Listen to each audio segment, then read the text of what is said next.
Hak waris mendiang Vanessa Angel dan Bibi Ardiansyah hingga perwalian Gala Sky Ardiansyah sedang diperebutkan dua keluarga.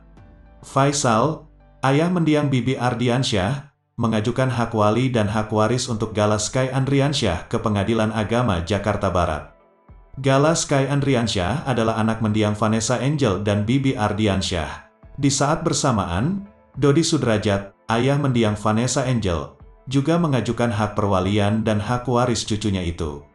Faisal kaget ketika mendengar kabar Dodi Sudrajat mengajukan hak perwalian dan waris Gala Sky Andriansyah. Pengajuan hak perwalian Gala Sky yang saya ajukan juga sepengetahuan dia, Dodi Sudrajat, dan kesepakatan bersama, kata Faisal, Selasa, tanggal 23 November tahun 2021.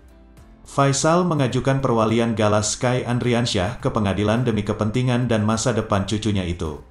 Ayah mendiang Bibi Ardiansyah itu tidak tahu alasan Dodi Sudrajat ikut mengajukan perwalian ke pengadilan. Faisal mengajukan perwalian bukan semata-mata untuk menguasai harta peninggalan Bibi Ardiansyah dan Vanessa Angel. Saya bukan mencari pamor, tidak juga makan hak cucu saya. Dia, Gala Sky, sudah yatim piatu. Tidak mungkin saya ambil haknya, ujar Faisal menangis.